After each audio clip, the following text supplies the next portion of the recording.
Good morning everyone, welcome back to the channel, welcome to our new blog. আজকে আমাদের নাগাল্যান্ডের কোহিমাতে day 3। তো আজকে আমরা যাব most view point Dzukou valley. তো তোমরা ডেফিনেটলি ব্লগটা কন্টিনিউ করো আর দেখে জানিও কেমন লাগছে। ট্যাক্সি আমাদের আগে বুক করা ছিল না। আমরা যেখানে ছিলাম বা আছি সেখান থেকেই আমাদেরকে কন্ট্যাক্ট নাম্বার দেওয়া হয়েছিল এবং সেখান থেকেই আমরা ট্যাক্সি বুক করে নিয়েছিলাম। দেন তারপরে একটা পয়েন্টে গিয়ে তোমাকে ট্যাক্সি নামিয়ে দেবে, আর সেইখান থেকে তোমাদেরকে এরকম একটা জিপওয়ালা গাড়ি দিয়ে দেবে এবং থাকবে দুজন বা একজন গাইড যারা তোমাদেরকে গাইড করবে। সেখান থেকে প্রায় 10-15 মিনিট গিয়ে এই রকম একটা জায়গা থাকবে যেখানে মানে অফিস আছে আর কি, যেই জায়গাটা থেকে তোমরা পারমিশন করাতে হবে তোমাদেরকে ট্রেকিংয়ের জন্য বা আরও ওপরে যাওয়ার জন্য, যেখান থেকে ভিউটা খুব সুন্দর দেখতে লাগছিল। এই হচ্ছে eco tourism management office Dzukou ভ্যালির। আর এখানে কিছু ইনস্ট্রাকশন দেওয়া আছে যে ভেতরের দিকে কি কি করা চলবে আর কি কি চলবে না। তারপর প্রায় অনেকক্ষণ এই রকম একটা রাস্তার উপর দিয়ে তোমাদেরকে যেতে হবে, প্রায় 1 থেকে 1.5 ঘন্টা লেগেছিল এই রাস্তাটা দিয়ে যেতে। দেখতে পাচ্ছ রাস্তাটা কতটা এবড়ো খেবড়ো। এখানে তো নর্মাল ট্যাক্সি উঠবে না, তোমাদেরকে ওইটা করেই যেতে হবে। আর এখান থেকে শুরু তারপর হবে আমরা ট্রেকিং। পৌঁছে গিয়েছিলাম জুকু ভ্যালির প্রায় মেন আড়াই ট্রেকিং এক পয়েন্টে। ঘন্টার মতন লাগলো ওখান থেকে এখানে আসতে। ট্রেকিং করে থাকার জন্য জায়গা আছে।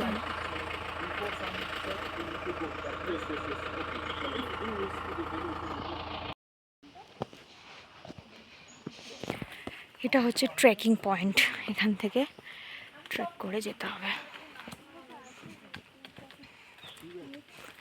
Let's see. রাস্তাটা ঠিক এইরকম।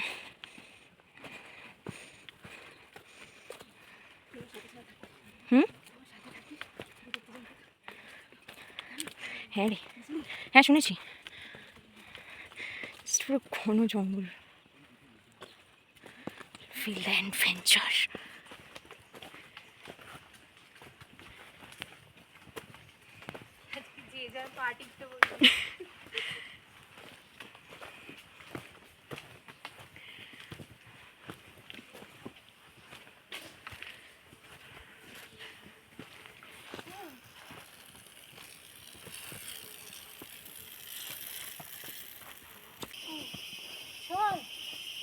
দিলো তাহলে টাইম।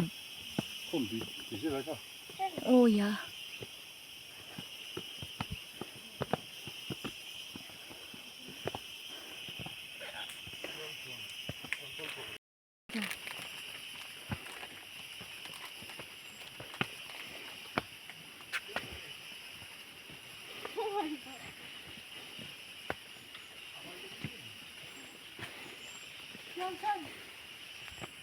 no, but yes.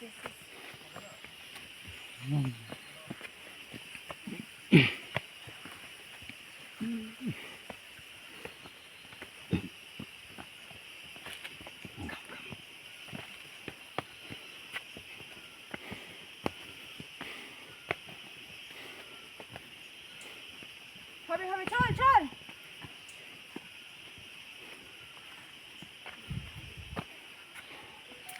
ও মাই,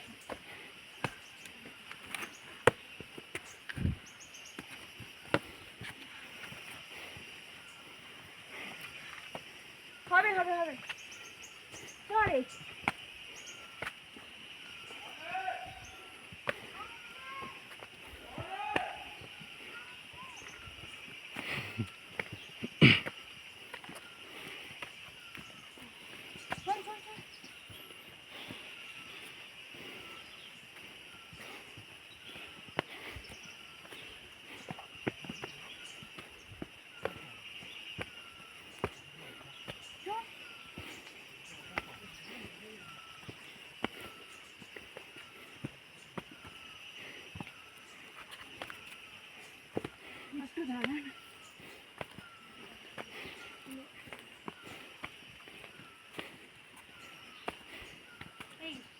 এইরকম রাস্তা দিয়ে অনেকটা উঠে আসার পর আমরা একটা জায়গাতে রেস্ট নিতে বসেছিলাম, আর সেইখান থেকে ভিউটা ছিল জাস্ট এই রকম।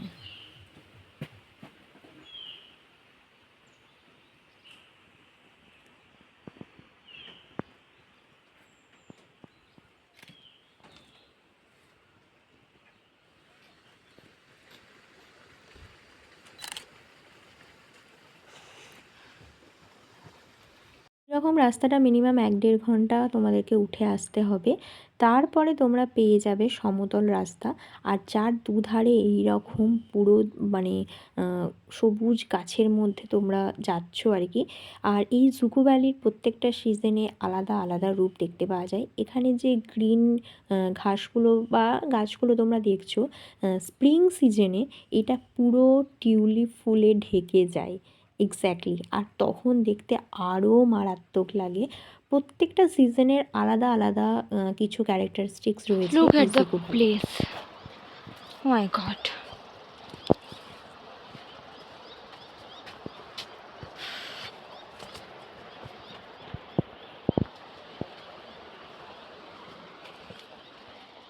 মাঝখানে আরও এবড়ো খেবড়ো রাস্তা ছিল, যেই রাস্তাগুলো খুব সাবধানবশত নামতে হবে বা উঠতে হবে, আর খুব সুন্দর বা খুব গ্রিপওয়ালা একটা ট্রেকিং শ্যু লাগবে, নাহলে জুকো ভ্যালিতে ট্রেক করা ইম্পসিবল।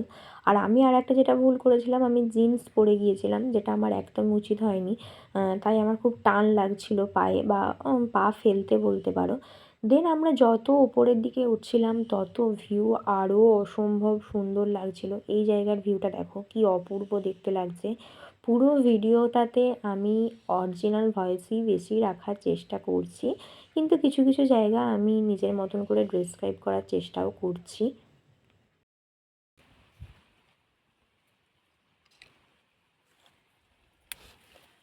ক্যামেরাটা কালকে চার্জে দেওয়া হয়নি তো। এটা রাস্তা।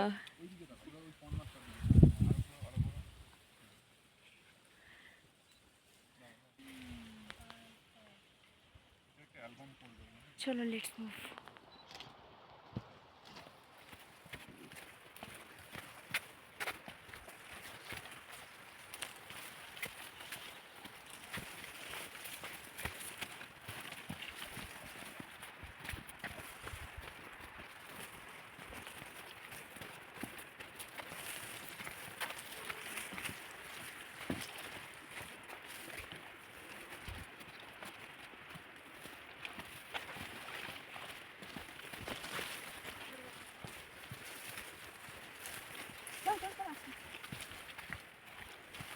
Enjoy the adventure.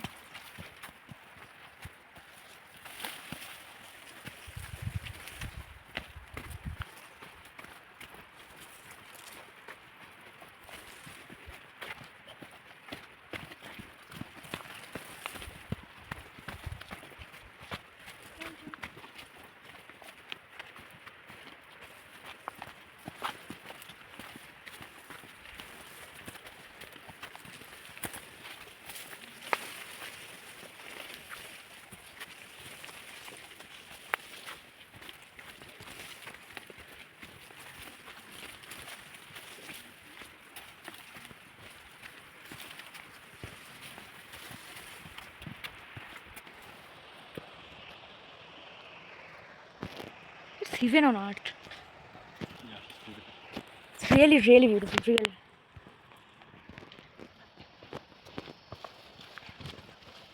এটাই রাস্তা জুকো ভ্যালি যাওয়ার জন্য। C the lane.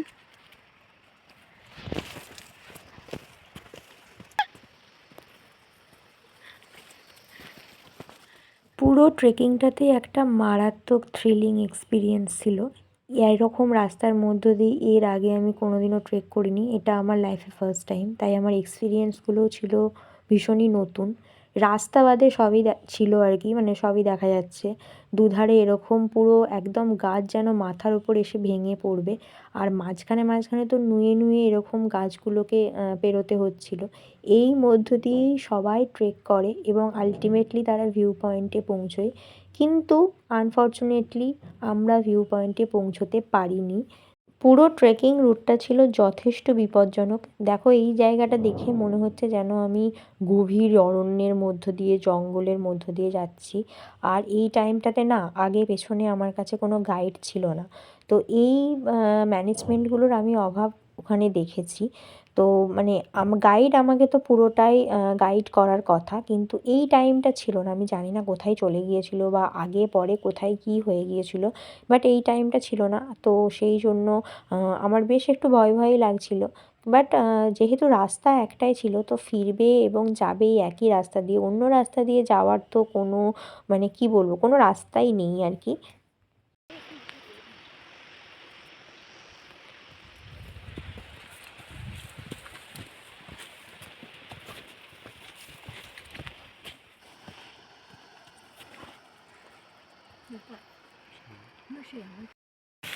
টাইমের জন্য তো শেষ পর্যন্ত মানে যেতে পারলাম না আমরা, জুকু ভ্যালির লাস্ট অবধি আমরা কমপ্লিট করতে পারলাম না। এখন বাজছে কটা, দাঁড়াও দেখছি, 1:40। আমাদের উঠতে টাইম লাগলো 3.5 থেকে 4 ঘন্টা। এরপরে যদি আমরা এন্ড অফ দ্য ভিউ পর্যন্ত যাই তাহলে আজকে এখানে মানে এখান থেকে ব্যাক করাটা পসিবল হবে না। সো পুরোটা এইরকমই ভিউ, আর সেরকম কিছু না। অ্যাকচুয়ালি এটা একটা জায়গায় গিয়ে এন্ড হয়েছে, তো সেখানটা পর্যন্ত আর যাওয়া গেল না। এখনও সেখানটায় যেতে প্রায় কতক্ষণ লাগবে বললো, 1.5-2 ঘন্টা। 1.5-2 ঘন্টা লাগবে। তো অলরেডি 2টো বেজে গেছে, আর ফিরতে প্রায় এখনও 4 থেকে 5 ঘন্টা লাগবে, বিকজ উঠতে জানা কষ্ট হয়, নামতে তার থেকে বেশি কষ্ট হয়। সো তোমরা যদি আসো তাহলে ডেফিনেটলি হাতে টাইম নিয়ে আসবে। যাচ্ছে তাই ভাবে বৃষ্টি শুরু হয়ে গেছে, অ্যান্ড তার মধ্যে আমরা এই রাস্তা দিয়ে ট্রেক করছি। ওকে তো ভিউ, প্রচণ্ড বৃষ্টি হচ্ছে, ফোনটা বার করা সম্ভবই হচ্ছে না, এত পরিমাণ বৃষ্টি হচ্ছে। Just adventure. জুতোর অবস্থাটা আমি একবার দেখাচ্ছি ভাই, পুরো ভেতরে জল সোক করেছে, যেটা স্বাভাবিক। কোনো ওয়াটারপ্রুফ জুতোই কাজ করবে না এখানে, কোনো রেনকোট, কোনো ওয়াটারপ্রুফ জুতো কিচ্ছু কাজ করবে না, যে পরিমাণ জল হচ্ছে। চলো সামনের দিকে যাই। রাস্তাটার কি অবস্থা হয়েছে, যদিও রাস্তা বলতে কিছুই নেই এখানে। ভিড় জায়গা। একদম এন্ড অফ দ্য ভিউ পর্যন্ত তো আমরা পৌঁছতে পারিনি টাইমের অভাবে, তো আমরা মাঝ রাস্তা থেকে ফিরে এসেছিলাম। আর ফেরার পথে এরকম মারাত্মক বৃষ্টি নেমে গিয়েছিল, আর ফেরার সময় আর কোনো ক্লিপ নেওয়া হয়নি কারণ সবাই প্রচণ্ড অসুস্থ হয়ে যাচ্ছিল। দেন তারপরে আমরা যেই জিপটাই করে গিয়েছিলাম সেটা করেই আবার হোমস্টেতে ফিরে এসেছিলাম। দেখা হচ্ছে নেক্সট ব্লগে।